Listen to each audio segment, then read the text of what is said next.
2024. se naš život drastično promenio. U Srbiji i dijaspori, zahvaljujući studentskim protestima, vratila se i vera i nada. Ne bojte se, jer dolazim da vam donesem dobru vest o velikoj radosti za sav narod. Tako je anđeo rekao pastirima u božićnoj noći. Trenutno smo u Srbiji daleko od mira. Tenzije su opipljive na našim ulicama i to nas čini nemirnim, ali i srećnim, jer ništa nema lepše od borbe za slobodu i istinu. Istina i dobro uvek pobedi zlo, diktaturu i tiraniju. Mi ljudi nismo stvoreni da jedni druge mrzimo. Mnogi ljudi se osjećaju neshvaćeno, neželjeno, nezaštićeno. Učenici u školama širom Srbije drže časove morala i etike. U državi u kojoj vlada organizovana kriminalna grupa SNS. Studenti, učenici, budite svoji i samo mirno pokažite ko ste. U Dizeldorfu sam razgovarao sa grupom studenata iz Srbije.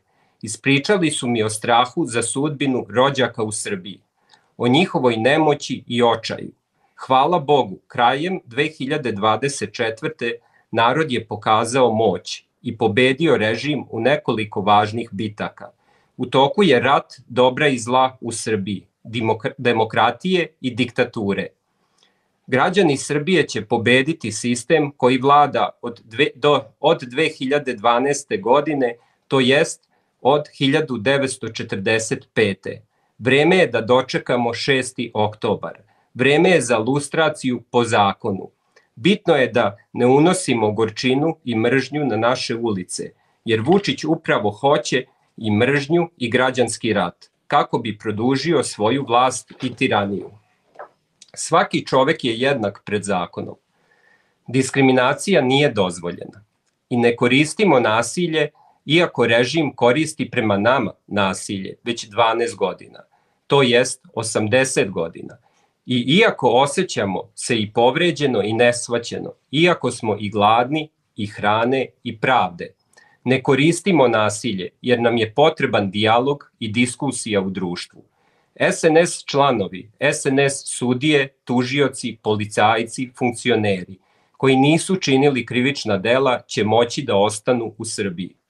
Ostanite, nemojte bežati. Svi su nam potrebni u izgradnji pravne države, čije je Vučić temelje izvadio, a mnogi će morati u zatvor. U novoj Srbiji, nakon pada SNS-a, svako će biti slobodan da pronađe utehu i inspiraciju u sopstvenoj veri i životnoj filozofiji.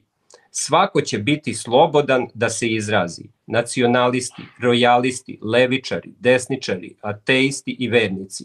Svaka osoba će biti jednaka bez obzira da li je član političke partije ili nije član partije. Moramo raskrstiti sa komunističkim nasleđem.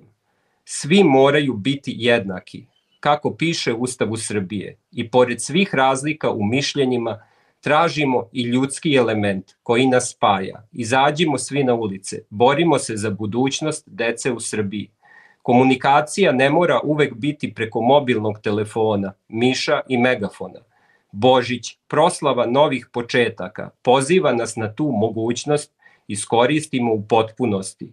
Posle Božića svi na ulicu, još jače u borbu. 2024. se desilo čudo, strah se u radost pretvorio. Apostol Pavle je u pismu Rimljanima dao jednostavan savet. Radujte se s onima koji se raduju, tugujte sa onima koji tuguju.